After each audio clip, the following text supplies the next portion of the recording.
Hello everybody, Bill and Relax here. Today we're going to go over the Aoshima ARX-8 Laevatein or Laevatein from the Full Metal Panic series. Once again, this is 148 scale, which is not the same as the Bandai version. The Bandai version is 160 scale, this is 148, meaning it's going to be about like 30% taller. I'm going to do some comparison with the Bandai Master Grade, and let's take a look at the box art. So I think you remember, if you watched my previous video, I reviewed the older version, which did not came with the XL-3 boost pack. So for those who got that one, unfortunately Aoshima did not make the option set for just the booster pack. If you want to get it with the booster pack, you have to get the whole thing.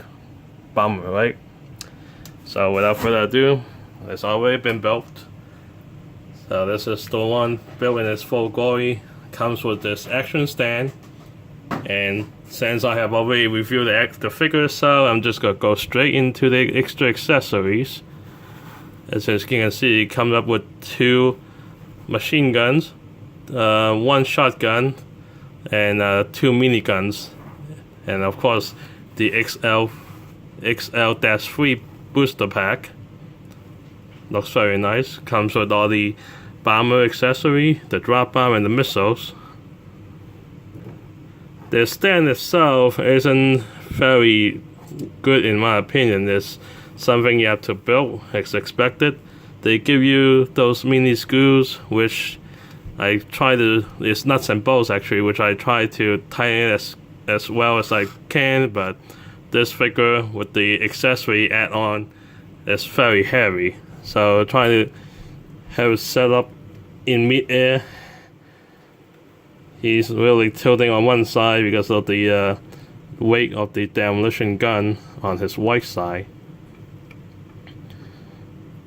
He only comes with 1 shotgun, but because I have the previous ARX-8 without the XL-3 booster pack, I was able to transfer a shotgun.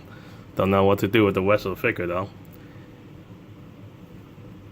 One thing that I want to point out, this model kit from Aoshima is full of bad nubs. I did the best I could to clean it up, but well, losing patience half the way, so I missed a lot of them. If you can see, you can pretty much catch quite a few number of them.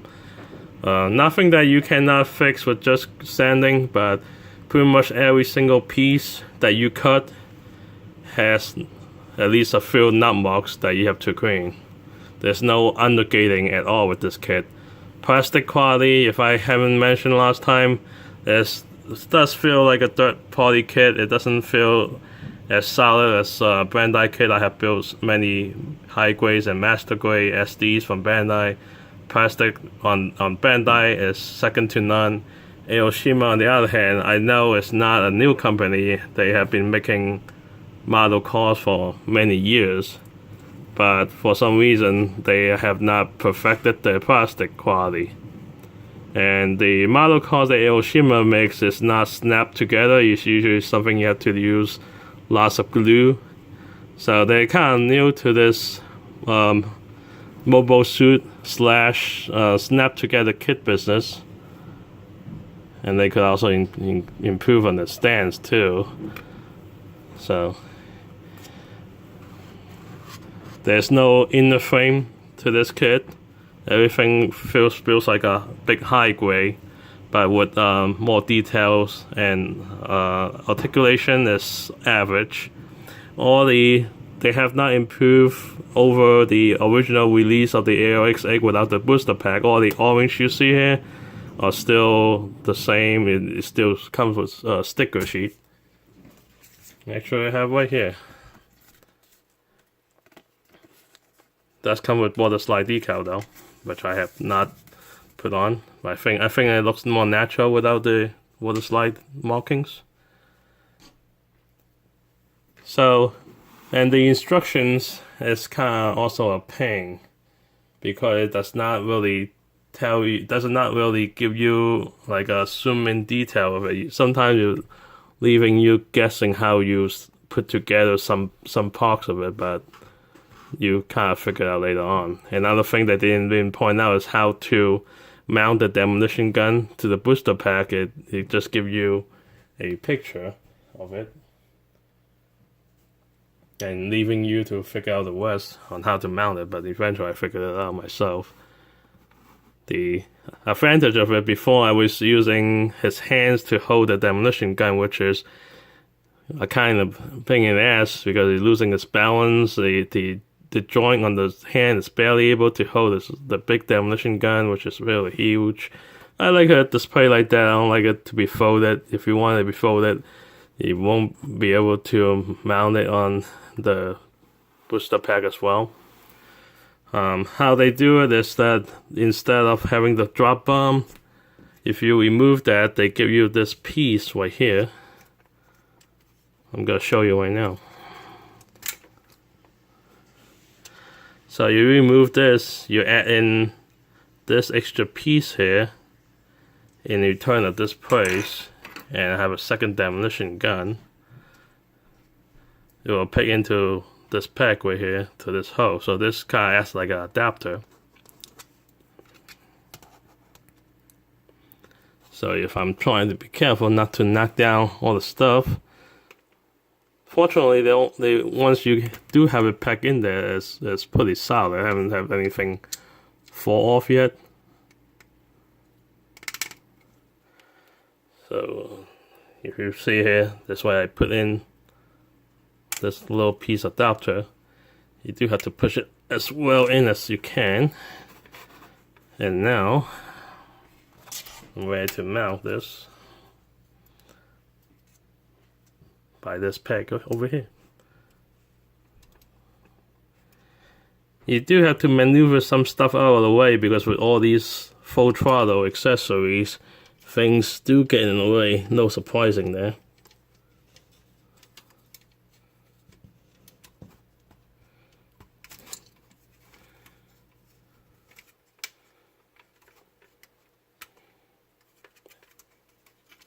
The action stand is, well, it's wobbly. It does still help when you try to put stuff together. I mount the figure on before I start putting in all the accessories, because otherwise it's not gonna stand.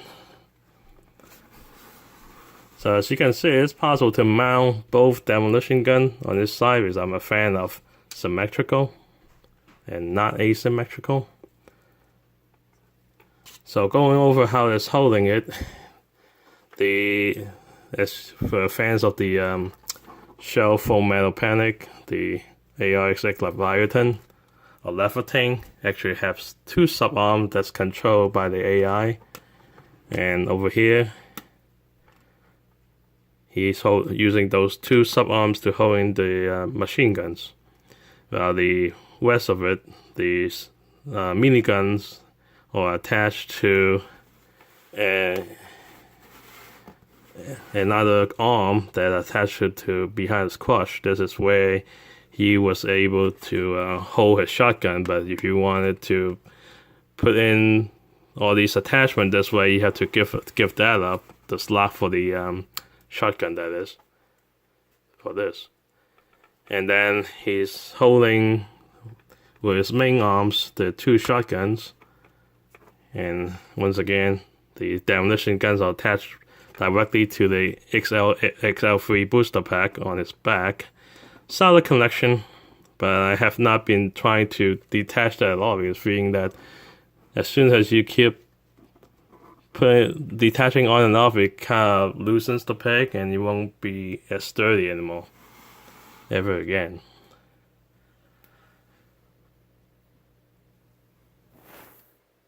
There are some parts that I actually have to glue. The sub-arms wasn't able to hold the gun that well. You might notice that I'm holding the gun upside down. That's because if I try to hold it the correct way, the normal way, the butt of the gun is gonna be in the way. So I'm holding like this. This is kind of actually the way it was suggested in the manual. So I'm just following it.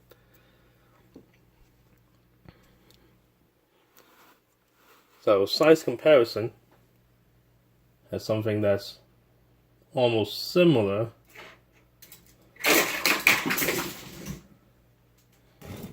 Knock something down in the process. The Master Grade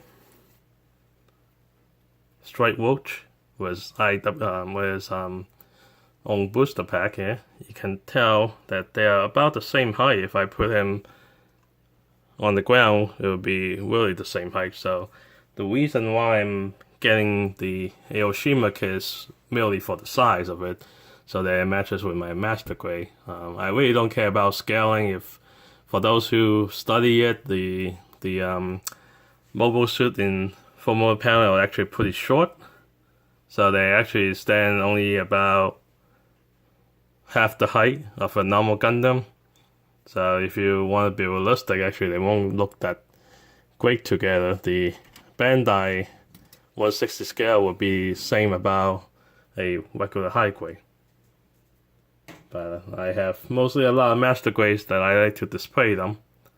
So that's why I'm getting the 140X scale.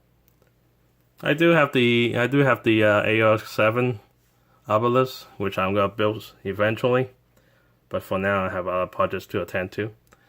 So this one, because the plastic quality is so crappy, I did not bother installing the LEDs because stuff keeps popping off. I kind of gave up. The eyes are pretty small, but I could change my mind anytime I want. So if you have any questions, let me know. Feel free to ask. I'd like to answer them. So thanks a lot for listening. It really means a lot to me. For those who subscribe, I'll continue working. I won't stop making videos, but just real life. And also during the winter, it's really hard to do any major painting, or doing any kind of major crafting. So that's why I've been putting off videos. But I'll eventually get back on full throttle. So thanks again. I'll see you next time. Don't stop building.